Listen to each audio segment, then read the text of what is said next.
How to add Shopify bullet points in product page. Hello guys and welcome to this new tutorial.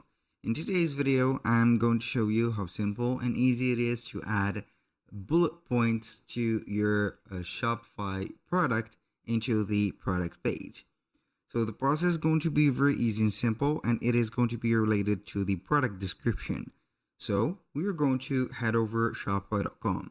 Sign in for an account, and we're going to find the admin dashboard.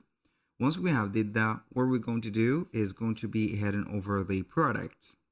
Then we're going to select the product where we want to add the bullet points. I'm going to select maybe this one. So you can see that we have already some bullet points. How we can add them. This is going to be something very useful. So basically, you're going to have a bulleted list on the more options. For example, if I write in here something, it is going to be considered as normal.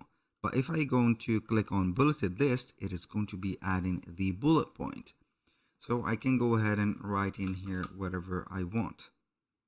For example, I'm going to have here at the end of that, I'm going to add again the bulleted list.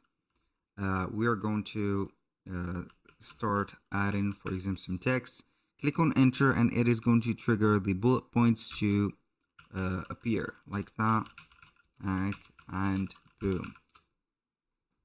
So that was pretty much it for this one. As you can see, it is going to be very simple. I'm going to discard the changes. You can do that for all of the products. Maybe some of the products are not going to be having bullet points, but you can go ahead and hide it by having bulleted list.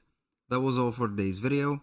Thank you guys for watching. I hope that you have enjoyed the content, and I hope to see you soon on the next one.